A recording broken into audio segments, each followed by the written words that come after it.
Hi everyone, my name is Shay. I'm the creator of Claiming Feminine. If you're new to this work, I'm a feminine guide and I lead women through experiences, processes, coaching, workshops, circles, retreats, all focused on claiming your feminine energy, honoring your masculine energy, and finding an inner balance and union and vibrancy through that. So today is a really special moment to share with you, and I'm so excited right now because it's directly related to my previous video that I shared on practices on how I support my womb, so tips on womb health. I did that video around the full moon, so that was 2 and a bit weeks ago. And at that time, I was feeling a lot happening with my womb, and it was a video based on talking about how I'm supporting the energetic, emotional, and physical health of my womb, especially in my process of healing from an 8-year experience of amenorrhea. So 6.5 of those of not bleeding at all, and in the past 2 years, bleeding only a handful of times. The video was also mentioning that it had been 8 months since I bled last, for a number of reasons. And I shared just different things I was doing to support my bleed to come. I also mentioned that maybe I was going to bleed at that time, because sometimes when I had bled in these handful of times the past 8 years, I had bled on the full moon. But I was feeling a lot in my womb space at that point. Little did I know that I would have been ovulating then, because the actual exact day of the new moon, so a few days, it was about 5 days ago now, I bled. And I'm so happy, I'm so excited, because I'm still so excited and emotional about this. Because I share more in that other video. You can go back and watch it, but it was magic. Because it's been so intentional these past few years, but especially these past 8 months, in what I was doing to heal my womb and to really call her in and create an environment where my period would come back. So just a few things I'll reiterate again what I did, but basically just everything in my lifestyle had this kind of background focus on hormonal and womb support. So from changing my diet to eating more vitamin C rich foods, iron rich foods, a lot more fruit, carbohydrate, eating more frequently, eating a lot more, putting more weight on, even though I was at a healthy weight, but putting even more weight on and getting juicy. I feel so juicy. And also, what else? I was doing yoni steaming practices these past few months as well. Yoni steaming is very potent, beautiful ritual, and I actually have a link to the steaming herbs that I use, which is especially related to irregular menstrual cycle. I'll put that in the comments. And as well as that, yoni egg, yoni wand practices, creative things like painting with my womb, dancing for my womb, meditations, period subliminals and binaural beats, more naps, working out less, but still working out just in a different way. And a big thing was herbal treatment. So at that point as well, I even showed a herb that I got that day that I was trying, dong quai. I don't know if I'm pronouncing it properly.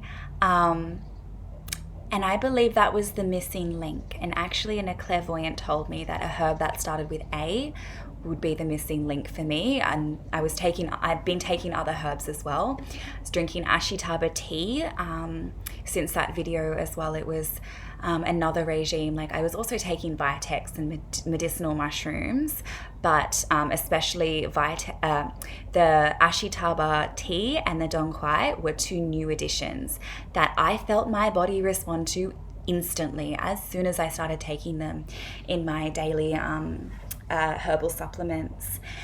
And yeah, again, I share more about it in the other video, but the clairvoyant even said, starts with an A, and the like root name, or the botanical name, or whatever it's called, of Dong Quai starts with an A. I think it's Angelica something, maybe. So that's why I chose that herb, and also for what it does for women's cycles.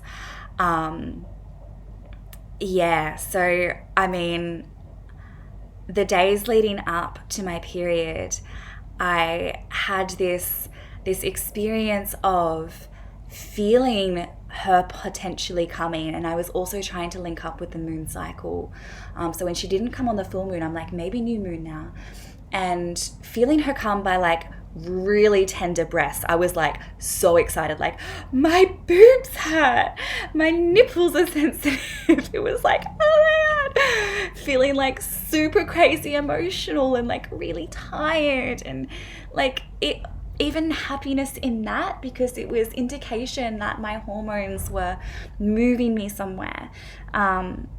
But while I was, leading up to potentially bleeding, it was also holding within me that non-attachment, because, 8 years of no blood, or in the past 2 years, only 5 bleeds, there's been, a lot of disappointment as well. Disappointment when she didn't come. Disappointment when a new treatment didn't work. Disappointment when no one could tell me what to do. Like when the advice or the medical treatments were not bringing anything. And there's been a lot of pain and grief and shame, and it's been a process to hold and to work through energetically and emotionally, but one that I'm ultimately grateful for, because it's allowed me to develop this connection to my womb spiritually as well, on a very deep level that I don't think I otherwise would have, potentially, if I didn't go through this. Just like when I had, an intense disorder and depression and anxiety, and went through that dark period of my life, I don't know that I would be sitting here in Bali right now supporting women in what I do, or, like having that awakening experience. So everything happens for that reason, but it was a hard space to be in. So I was trying to not be attached to whether I'd bleed or not, because I didn't want to get disappointed. And then when I bled, it was just like amazing. And I'm still bleeding now, 5 days into it. And I think my body is just cleansing and releasing a lot. But yeah, I wanted to share this with you because it's an update from my last video, and just a message of hope, and to also share, with the women who are going through amenorrhea, who have been through it. If you're in it right now, I feel you. Like, I feel you. I feel you in feeling hopeless, or feeling like, why me? Or this isn't fair. I'm doing so much. Why isn't she coming? Like, I feel you. It's hard. It's hard. And it's okay that it's hard for you. It's okay that it feels tough sometimes. It's okay. You're allowed to feel, that heaviness if it's there. And at the same time, to just trust your body.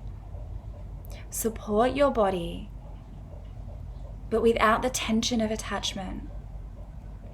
And just keep trusting, and be persistent in how you're, trying new things, and work with your body. And I would say my personal advice is, for many, many years, I didn't do anything, just thinking she'll just come back when she comes back. And then there was years where I did a lot, and that wasn't working. So find this balance between supporting your body how you can, with the tools you have in different ways, but in the feminine way of holding, without attachment, and with trust and faith. And so I hope this made you feel perhaps lighter, or seen, heard, understood. And that's it for now. Thank you for tuning in. If you want to stay connected to videos that I regularly post, generally a once a week, then subscribe, hit the icon that you're notified when the new video is out. Share in the comments, and if you have any questions as well, I'd be so happy to just share my experience. I'm not a medical expert. I just have my experience and my learnings. We all have our own pathway and truth, and I honor that in you as well. Thank you for being with me today.